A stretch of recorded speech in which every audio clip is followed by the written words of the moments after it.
to the game show, So You Want to Be a Meteorologist with your host, meteorologist Sarah Spivey. I thought it would be fun to take you through a weather quiz with some quirky, cool information. Try your hand at it. This quiz is best for people and kids who are in late elementary school or older. So, let's try our hand at So You Want to Be a Meteorologist. The first question up is, how hot is a lightning strike? A, 10,000 degrees Fahrenheit, B, 20,000 degrees Fahrenheit, C, 30,000 degrees Fahrenheit, or D, 50,000 degrees Fahrenheit. Think about your answer. 5 seconds. 4, 3, 2, 1. The answer is 50,000 degrees Fahrenheit. And in fact, a lightning strike is 5 times hotter than the surface of the sun. How is that even possible? Well, lightning strikes happen really quick, so unless you physically get struck by a lightning bolt, we don't burn up from it being miles away. And again, the reason for that is, again, because the lightning bolt is so quick. 50,000 degrees Fahrenheit, though. That's pretty hot. Next question. This one, hopefully, a lot of you know, but just want to throw it out there. At what temperature does water freeze and become ice? 0 degrees Fahrenheit, 17 degrees Fahrenheit, 32 degrees Fahrenheit, or 40 degrees Fahrenheit? 5 seconds. 4, 3, 2, 1. The answer is C, 32 degrees Fahrenheit. Yeah, that's when water becomes ice. And that's when ice on the ground is possible too. So that's when, as meteorologists, we really have to be careful, because if there's any kind of precipitation and it's 32 degrees at the surface, we have to watch out for ice on bridges and overpasses and things like that. So let's go ahead and check out the next question. What is the most abundant gas in the atmosphere? This one may be a little tricky. A, nitrogen, B, oxygen, C, carbon dioxide, or D, water vapor? 5, 4, 3, 2, 1. The answer is actually nitrogen. In fact, 78% of our atmosphere is made of nitrogen. 21% is made of oxygen, which is vital to us as human beings. And then 1% is made of a gas called argon, which kind of just hangs out and doesn't interact at all with anything in the atmosphere.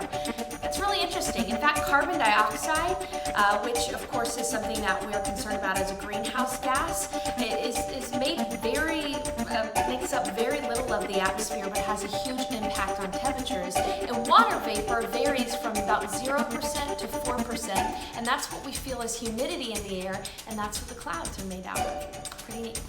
Okay, let's go on. This one is pretty interesting, especially if you're a severe weather buff. How fast is the wind speed of an EF5 tornado? A, 100 miles per hour, B, 150 miles per hour, C, 175 miles per hour, or D, 200 plus miles per hour. You ready? Here we go. It's D, 200 plus miles per hour. By the way, EF5 tornado is the highest rank of a tornado possible, and it's very dangerous. Again, 200 mile per hour wind speeds will cause a lot of damage. So that was our tornado question. Up next, switching to cold weather, what is the coldest place on Earth? The place that holds the coldest temperature ever recorded on record? We've got the North Pole, where Santa Claus lives. We've got Antarctica, B, C, Siberia, or D, Greenland. Here we go. It's B, Antarctica. In fact, on July 21st, 1983, a temperature of negative 128.6 degrees Fahrenheit was recorded in Antarctica. Now, all of those other places I mentioned, they're pretty cold too. Next up, another severe weather question. Here in San Antonio, we see hail a lot, but we often see small hail. Every now and then, we'll get those huge giant hail, which causes damage. But how large does hail have to be considered severe? Pea-sized hail, quarter-sized hail, tennis ball-sized hail, or baseball-sized hail? Let's check it out. It's actually quarter-sized hail. That's when it's considered severe, when it's 1 inch in diameter, and that's about the size of a quarter. Now, if it's less than a quarter, it's not technically severe, but if it's about nickel size or greater, it can be on the dangerous side. All in all, you just don't want to be outside when it's hailing. Next up, which weather instrument measures pressure? A, thermometer, B, barometer, C, anemometer, or D, hygrometer? The answer is B, barometer. Barometer measures pressure, and pressure is how we tell if the weather's going to be nice outside or if it's going to be stormy. High pressure usually means nice weather. Low pressure means that clouds can develop. A thermometer measures temperature, an anemometer actually measures wind speed, and a hygrometer measures the humidity in the air. Next question. We've got 3 more.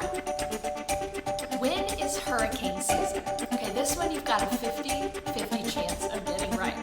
A, June 1st to November 30th, or B, December 1st to July 31st. And this is for the Atlantic hurricane season, so the Gulf of Mexico and the Atlantic Ocean. Give you a couple more seconds. You ready?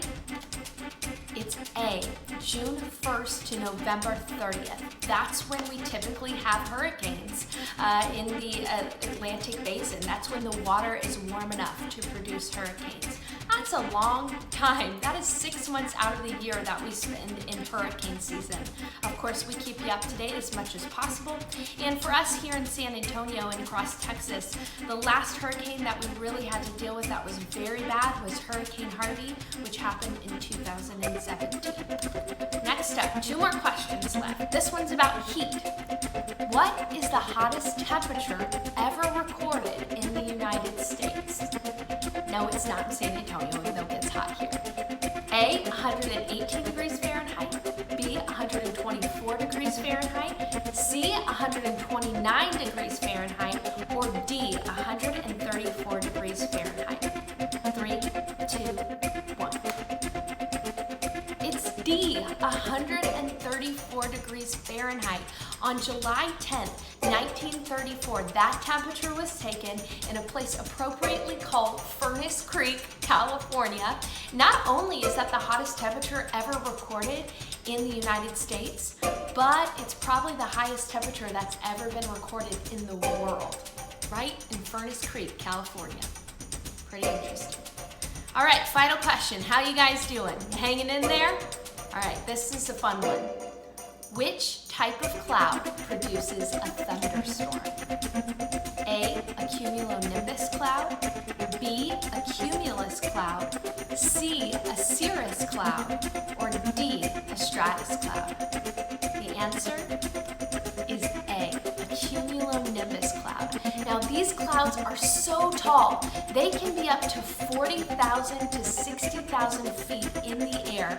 And the reason that they're tall is they've got a lot of energy with them, and they can really get a big updraft, produce a lot of condensation, and produce a lot of rainfall. So that's why thunderstorms form in cumulonimbus clouds. Cumulus clouds are those puffy cumulus clouds that you see on a fair weather day. Cirrus clouds are those high wispy clouds in the atmosphere. They're actually made completely of ice crystals, and they're made of ice crystals, and so they make for very beautiful sunrises and sunsets. And then stratus clouds are those generally low clouds that just cover up the entire atmosphere like a blanket where you're at. So that's the weather quiz. So you want to be a meteorologist. I hope you did well. If you have any questions, you can always reach out to us at weather@ksat.com. Hope everybody is staying safe at home and that you enjoyed this quiz.